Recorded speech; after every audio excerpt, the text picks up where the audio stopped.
May tumataga sa pilapil ng fish pond natin. Bago pa man ito lumaki at maging problema, ay susolusyonan na natin. Sa video na to, ay samahan niyo ako na i-repair ang butas nito sa pilapil para hindi na tumagas ang tubig galing sa fish pond natin. Ako nga pala si Ruel, isa akong fish pond owner. Ang goal ko ay kumita ng 1,000,000 ngayong taon gamit lamang ang fish pond na to. Kung gusto mo malaman kung paano ko gagawin yon, subscribe to my channel and follow me. Good morning mga boss. It's 6:20 AM. Medyo maaga tayo dito sa pond. Sunday kasi ngayon, kaya full time muna tayo dito. Medyo kalmado yung tubig pag ganitong oras. Kaya ito din yung perfect time para magpakain ng bangos, paikot ng pond natin. So for today, medyo may kunting i-repair tayo sa pond or sa dike. Tingnan natin kung kakayanin natin gawin. Doon na pala si mama sa kabila. Doon. Doon. Magpapakain na siya. Ganun siya kaaga. Sunday ngayon dapat pahinga siya, pero wala, hindi mo naman masabihan ganun talaga yung mga nanay. Papa naman may ibang lakad ngayon, nag-aayos sila ng baklad dun sa labas. Yun kasi yung kabuhayan din nila, ayaw nila matigil. Hindi lang siya permanente dito, may iba pa siyang sideline na ginagawa.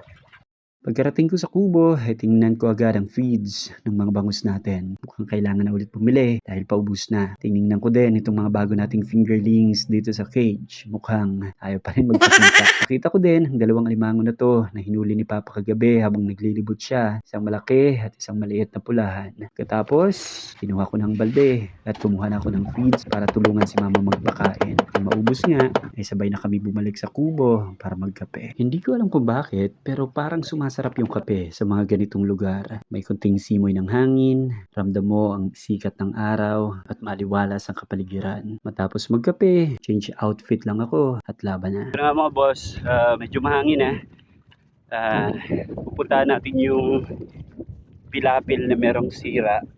Subukan natin ayusin.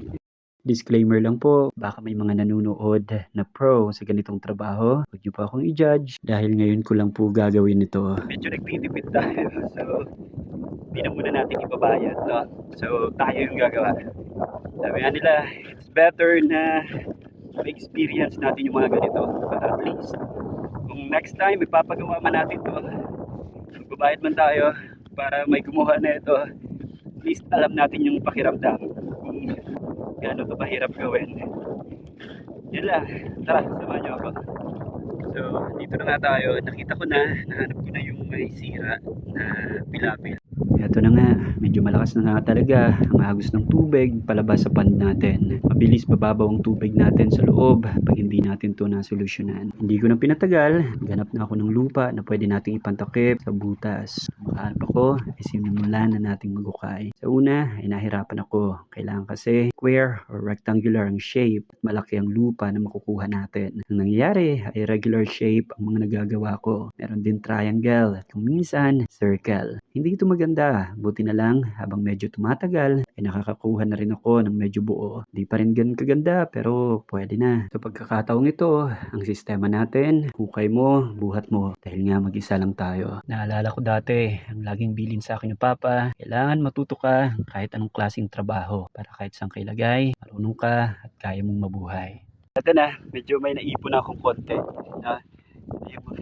Nakuha ko. Trabaho daw konti sa baba. Tapos makaipon ng lupa, ay hinanap ko na ang pinagmumula ng tagas. Dito, medyo nahirapan din ako. Inabot ako ng halos 5 minuto bago ko nahanap ang actual na butas nito. Nakailang beses akong akyat baba para makita kung tamang lokasyon na tinitingnan ko. At nang mahanap ko na, ay dito na magsisimula ang trabaho natin. Dito na. Para malaman na nasa tamang tao tayo, nasa tamang lugar tayo, kailangan lumalabo na yung tubig na lumalabas dito sa butas. Matapos na mahanap ang butas, ay hukayan natin ito sa paligid para matakpan natin pati ang butas sa loob. Makalipas ang halos 10 minuto, ay goods na ang butas para lagyan ng lupa at takpan. Ngayon naman, ay isa-isa na nating ibababa ang mga lupa na ipantatakip natin. Pagkatapos, ay isa-isa din nating ipapasok ito para matigil na ang pagtagas ng tubig. Matapos ang halos Pagkatapos 15 minuto ay dito naman tayo maghuhukay sa labas para sigurado na matibay ang pagkakatakip natin. Kaya kanina, hihuhukayan muna natin para maisiksik ang lupa at maging matibay ito. Sa pagkakataong ito ay nagsisimula na akong mapagod. Pero sabi nga nila, we should not stop just because we are tired. We should only stop once we are done. Iniisip ko na lang din na minsan nga nagpapagod tayo kakabuhat sa gym at tayo pang nagbabayad. Dito, libre lang. Medyo maputik nga lang. Seriously speaking, isa ito sa natutunan ko rin kay Papa. Never ka daw malulugi kung pagod lang ang puhunan mo. Dahil ang pagod, pag pinahinga mo, ay okay ka na ulit. Alright, pahinga muna tayo. Now I can tell, hindi talaga madali yung trabahong ganito, no? Sobrang nakakapagod siya, lalo pa pag ganito na medyo trika na yung araw.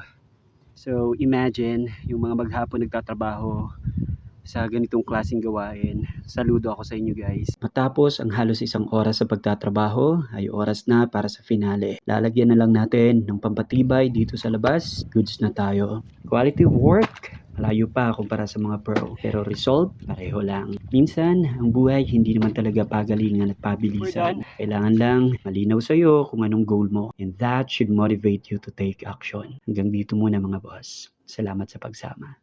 Alright boss, kumabot ka sa part na to. Thank you so much for watching my video.